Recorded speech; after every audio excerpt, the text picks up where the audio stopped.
Olá, seja muito bem-vindo, seja muito bem-vinda ao Conversa Diária, aqui no meu, no seu, no nosso bate-papo leve e descontraído, onde temos histórias muito interessantes. E hoje nós vamos conversar com uma italiana, isso mesmo, direto da Itália, aqui para Bauru. Ela tem muita história para contar. Nós vamos conversar com Hilda Rogai Delicato. Hilda, seja muito bem-vinda ao Conversa Diária. Eu costumo dizer que aqui é uma conversa entre amigos. Pode ficar muito à vontade para contar toda a sua história para nós. Seja bem-vinda. Muito obrigada. Eu estou muito feliz de ter sido convidada e poder colaborar com vocês nesse projeto interessantíssimo, aliás, e passar um pouco daquilo que eu vivi aqui no Brasil, vamos dizer. Já que eu vim da Itália e, primeiramente, residimos em São Manuel, onde eu fiquei todo o meu período de escolaridade até para a gente fazer um parênteses aqui para quem nos acompanha, né? A senhora veio da Itália bem novinha. Quanto tempo a senhora tinha? Me veio trouxeram com a família? Com 5 anos. A família era constituída de pai, mãe, minha irmã mais velha e eu, né? A caçula. Então eu não tive, assim, muito impacto desagradável de mudança de país. Desagradável porque aquela aculturação, aprender a falar uma língua. Minha família conta que a primeira a falar italiano, a falar português fui eu, porque a criança tem muita facilidade, sempre, né? E moramos em São Manuel, onde eu fiz o curso o primário e o ginasial. Depois, a partir do colegial, nós já mudamos para Bauru. O fato da minha irmã ter passado na faculdade de Direito, então isso daí fez com que meu pai mudasse totalmente de cidade e viemos para cá. E aqui, então, eu pude fazer faculdade, iniciar com minha carreira de professora, de magistério, né? Depois, sempre lecionando inglês. Depois houve concurso de português, aí eu me tornei professora de português. E, em seguida, eu fui assistente de direção e diretora de escola. Então, eu tenho uma bagagem mais ou menos grande nessa área de educação. Me aposentei como professora. Mas, nesse meio tempo, eu já fui procurada para dar aula de italiano na sociedade italiana. Voltando-se às origens. As origens, eu não podia negar, embora eu sempre gostasse muito de inglês, eu sempre aprimorei no estudo de inglês, tanto lá como fiz pós-graduação, depois eu defendi tese e dava aula também na faculdade, tudo contemporaneamente, né? E, no fim, eu acabei voltando às origens. Eu não podia negar, porque é muito difícil você ter 2 países como referência. É muito bom, não é? Mas não é fácil, né? Quem você ama mais? Eu fui criada aqui, mas aquela paixão pela terra de origem não adianta. Só quem vive isso pode testemunhar. Então, o carinho é enorme pela Itália e o carinho é imenso pelo Brasil, né? Que nos acolheu, que foi maravilhoso. E depois, começando a dar aula de italiano, eu encontrei muitas pessoas incríveis, maravilhosas, foram, mais do que alunos, foram amigos ao longo da minha carreira.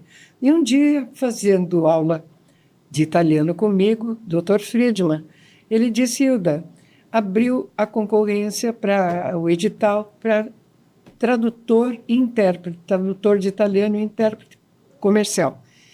E eu gostaria muito que você fizesse. Eu falei: imagina, doutor, não, acho que não vou fazer. E ele insistiu mais um pouco. Eu falei: por que não, né? Mas sem a mínima, assim, intenção realmente de... Mas é uma coisa que me fascina, a língua é uma coisa que me fascina. Eu gosto de língua, gosto de literatura, né? E me submeti a um concurso da JUSESP, onde são feitas 2 provas, a prova escrita e a prova oral. E eu fui aquinhoada com esse título de tradutora e intérprete comercial. Recebi o diploma do governador Mário Covas, né, que no dia do diploma, da diplomação, foi brilhante no discurso que ele fez. Muito bem. E aí, surpreendentemente, eu entrei numa área incrível de traduções, de busca pela cidadania, porque foi uma verdadeira corrida quando os descendentes de italianos aqui no Brasil descobriram que podiam ter essa cidadania, essa dupla cidadania, iuris sanguinis, que é direito de sangue. Então, foi uma verdadeira corrida, e o meu trabalho, que eu achei que poderia amainar, diminuir um pouquinho, não. Ele aumentou muito, né? Mas a paixão que eu via dos meus clientes chegarem, eu quero passar para o meu filho, pessoas de muita idade, Dona Ailda, eu quero fazer a cidadania do meu filho, do meu neto, porque eu não vou sair do Brasil, mas o futuro eu preciso deixar para eles, né? É um povo muito intenso, os italianos, muito, né? Muito Depois que a senhora, né, continuar aí, concluindo o raciocínio, quero que entre também nessa questão que agora, né, tem uma polêmica aí que o governo italiano também restringiu aí a questão da cidadania italiana. Agora fica somente para filhos e netos. A senhora pode adentrar nesse assunto também. Já podemos entrar, exatamente. Assustou todo mundo, foi um decreto mais ou menos inesperado, né? Decreto ainda não é lei. Daqui 60 dias, né, é que vai se transformar, vai passar pelo parlamento, que provavelmente confirme, né? Não é que vai tirar a cidadania, ela vai continuar, só que restrita até. Mas eu percebo que a reação, mesmo na Itália, está sendo muito grande, muito grande.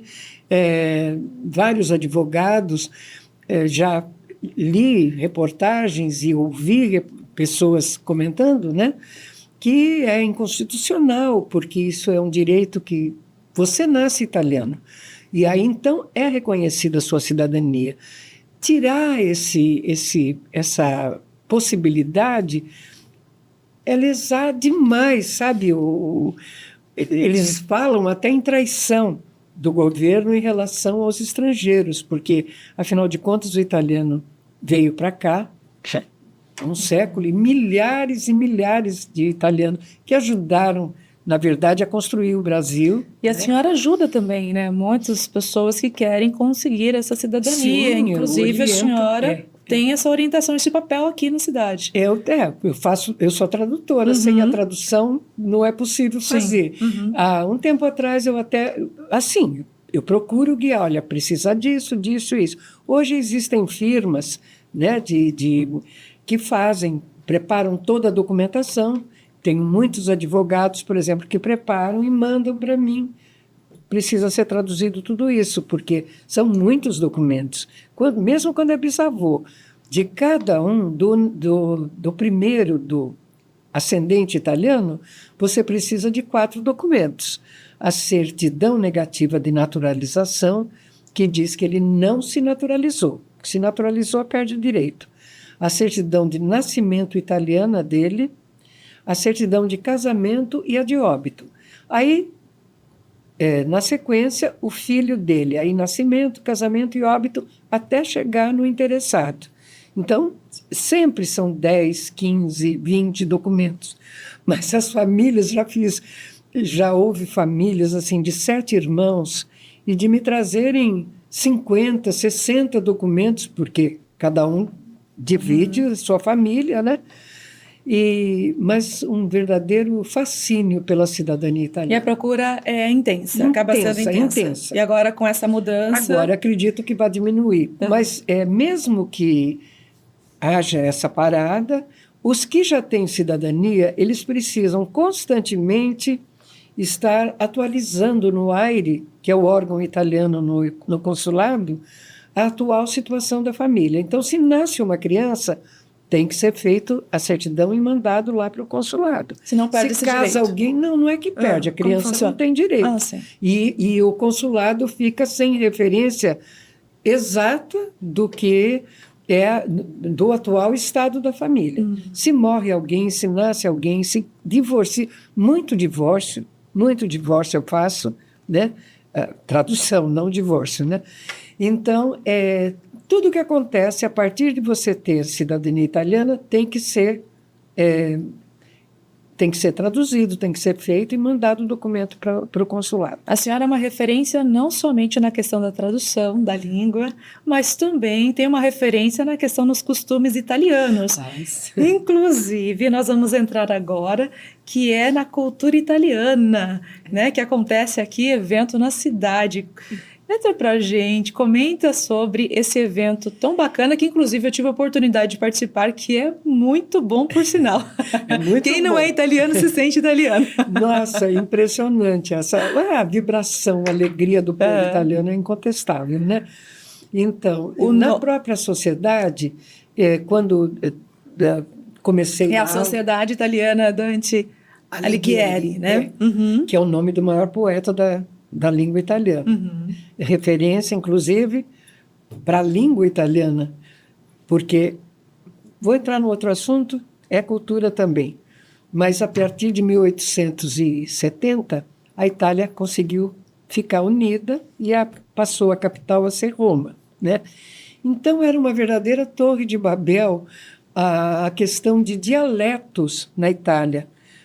Até hoje, tem mais de 600 dialetos na Itália. Dialeto é corrupção de uma língua, né? Então, às vezes, cidades próximas, como Bauru e Agudos, vamos dizer, só que Lucca e Firenze, por exemplo, têm um jeito de falar, uma maneira diferente, e muitas vezes o dialeto. Então, o dialeto mais conhecido é o dialeto do sul da Itália, o calabrese, o napolitano, muito comum nas músicas, porque a música napolitana é imbatível, a música leggera, né? É imbatível, conhecido. Quem não conhece o Sole Mio, o Tornasurrento, né? Santa Lucia, são cantados em dialeto. E você acredita que existem concursos de musicais e apresentações musicais também no Sul? Quando acontecem na própria Itália, na RAI, o cantor está cantando em napolitano e aparece embaixo a tradução em italiano, toscano. Por quê? Quando houve a unificação da Itália, precisou-se escolher um dialeto que melhor representasse a Itália. E foram buscar o dialeto toscano, que é a terra do Dante Alighieri, que foi o maior poeta da língua italiana. Escreveu a Divina Comédia em 1300, então tem 700, quase 800 anos de história.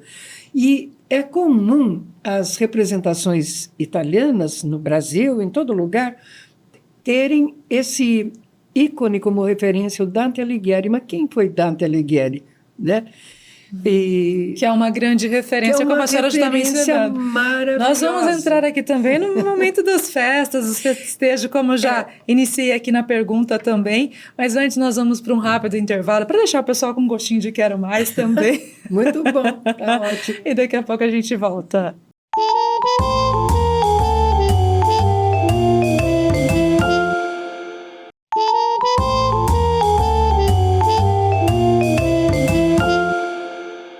Voltamos com Conversa Diária, conversando com Wilda Rogai Delicato. Está gostando do nosso bate-papo aqui nesse momento, né, italiano, onde ela traz as informações, já trouxe aí em relação à língua, como que funciona muita coisa, mas também tem a questão das festas, que nós aí, antes de ir para o intervalo, falei para a senhora sobre, né, a sociedade italiana. Conta para a gente como que é e como que funciona também todo esse processo, como que a senhora também tem a sua contribuição na sociedade. Sim, logicamente, né?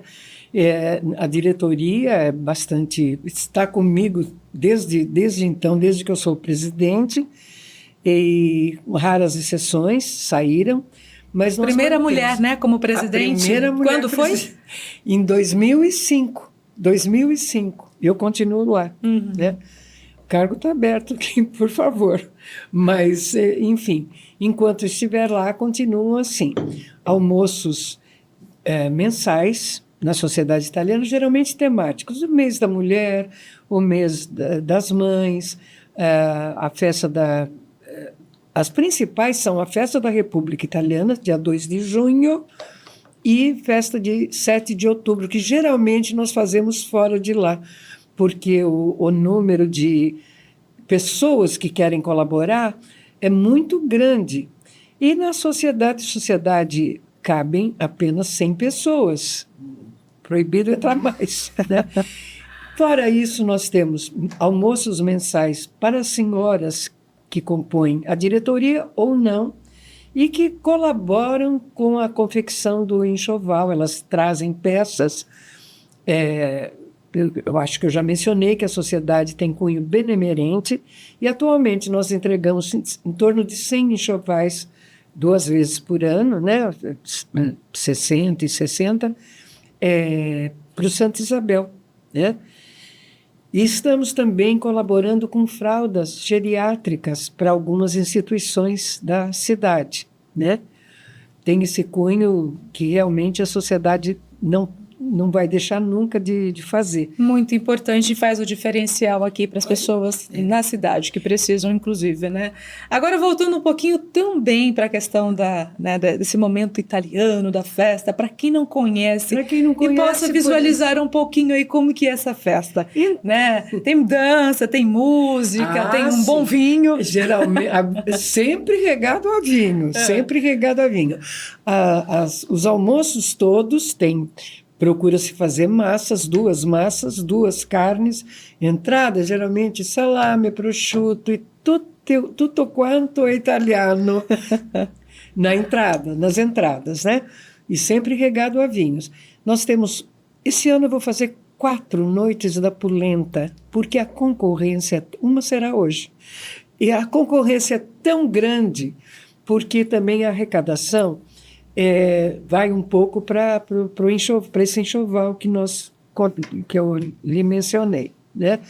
E a festa da polenta, nós temos uma máquina de fazer polenta, e geralmente são 40 litros de água com vários molhos maravilhosos, 40 litros de água para confeccionar a polenta, né? Então, o pessoal vai à vontade, come quantos pratos quiser, sempre ouvindo uma música, né? E ali brincando, se entretendo e passando horas bastante agradáveis, né? Com sorteio de prêmios, muito gostoso. E o pessoal é muito...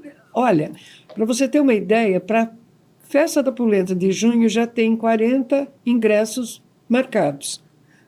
Só podem entrar 100 pessoas. E como que é para a senhora estar à frente, né, na presidência, fazendo todo esse movimento cultural italiano aqui em Bauru?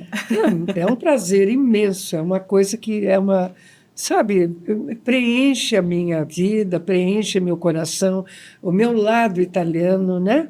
Já que eu colaborei bastante com o Brasil, costumo dizer que sei cantar todos os hinos brasileiros, ensinei muita criança jovem, quando diretora, a cantar, né? Então, esse lado italiano, para mim, é uma maravilha, não tem como não fazer, não tem como dizer não, sabe? Esse apelo da terra que você nasceu, é muito forte. E, então, é um prazer bastante grande. E a festa de outubro, geralmente a gente faz fora, trazemos um conjunto, ou conjuntos, ou cantores, geralmente solta a voz, e é um momento muito emocionante, onde você vê pessoas mais idosas ao som de uma música tradicional chorando. Não é o que eu quero. Chora de emoção. Mas chora de italiana emoção. Chorão. O italiana chorão, mas não tem como. Eu acho que qualquer pessoa, ao ouvir algum som do país, se ele está fora, ele vai ter saudade, né? E não adianta, não tem como reverter isso aí. Mas, enfim, a gente procura agradar a todos. E é muito grande o número de outras colônias que procuram também. Então, por exemplo, quando aula de italiano, houve uma época que eu tinha uma colônia japonesa inteira fazendo, falava, mas não é possível, por que gosta tanto, né? E todos, o italiano é uma língua muito gostosa, muito harmoniosa, incomparável para a música, né? E muita tradição de ópera, de música leve. Nós temos, até hoje, o Festival de Sanremo na Itália. Vários alunos meus seguem até hoje esse festival, comentam, discutem, e é muito bom isso daí. E para a senhora, né, que está em Bauru, contribuindo com a cidade em várias situações, como, por exemplo, na questão social, na questão da festa, na economia também, como presidente, né? E quais foram os desafios também que a senhora enfrentou enfrenta, às vezes, né, acontece, diante de estar na liderança? Olha, eu sou tão assim... as pessoas contam tanto comigo que isso acho que me impele a prosseguir, porque, oh, meu Deus, eu não procurei. Aconteceu, mas as pessoas colocaram tanta confiança em mim que as coisas vão se sucedendo. Você tendo boa vontade, você tendo disposição para fazer, você é levada e procura fazer o melhor possível, né? É o que eu procuro fazer na sociedade com a minha missão, de certa forma, né? Quando eu penso, eu falo, meu Deus, a Itália me deu um encargo, sem querer. É uma questão de amor à terra e o filho da terra, né? É uma missão que eu tenho, eu acredito que tenho, sem procurar essa missão. Foi uma coisa natural, sabe, uma decorrência.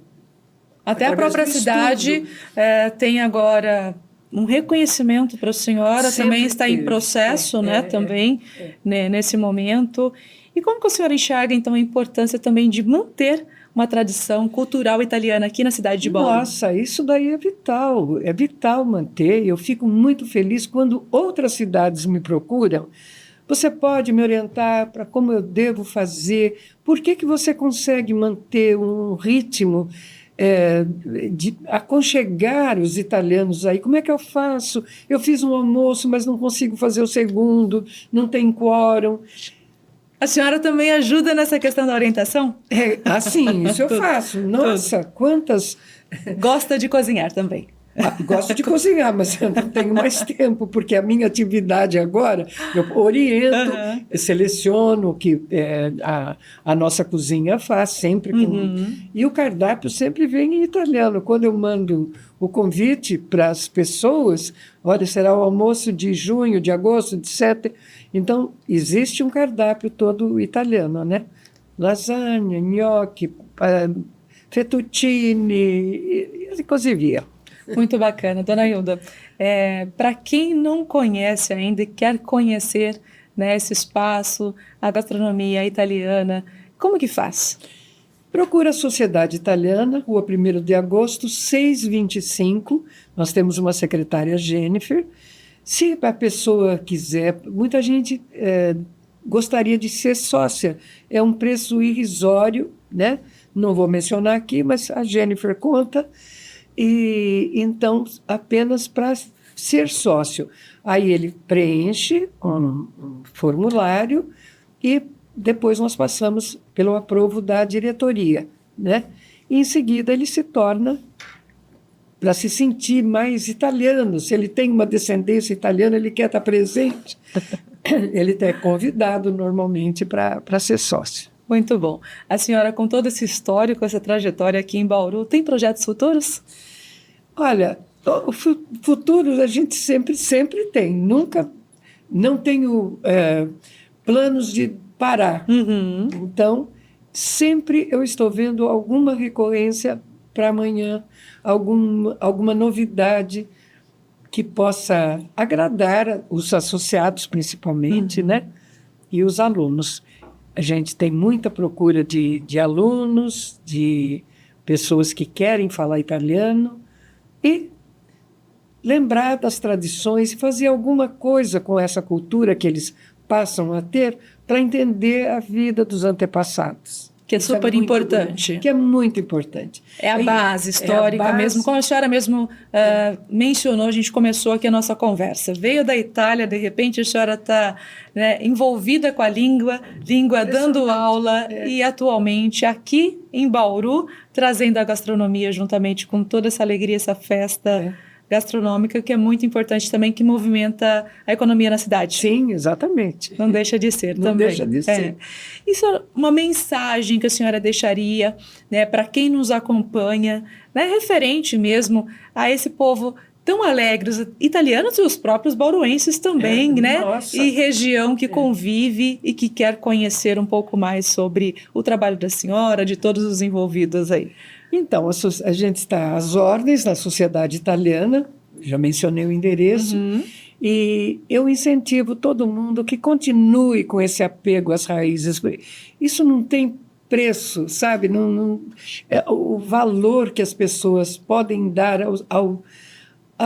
aos italianos, no caso de ser descendente, a força que eles tiveram, a carga que eles tiveram de mudar de um país que, na época que começou a imigração, era um país muito parco de possibilidades de trabalho e de comida.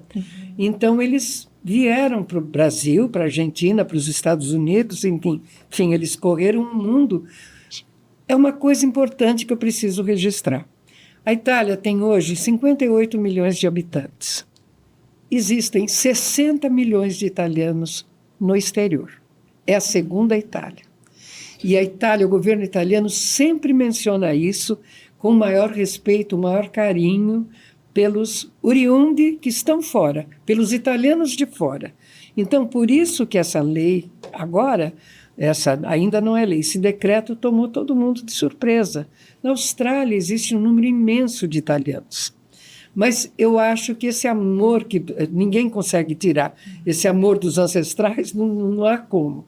Que vocês continuem tendo esse carinho e respeito pelos ancestrais que vieram com muita força e muita coragem e conseguiram ajudar a construir cidades e até estados aqui no Brasil. Exatamente, eu acrescento, né? A senhora falou muita força, muita coragem, ajudaram a construir e com muita alegria, que é a alegria típica dos italianos também. Exatamente, essa é típica. Dona Hilda, olha, nós estamos chegando ao fim do nosso bate-papo. Eu agradeço muito por a senhora aceitar o nosso convite. Uma satisfação receber a senhora aqui no nosso Conversa Diária. Muito obrigada a você, a recíproco, o tratamento maravilhoso que eu recebi aqui. E parabéns pela iniciativa. Nós que agradecemos. Que vai ser um sucesso. Sucesso para todos nós.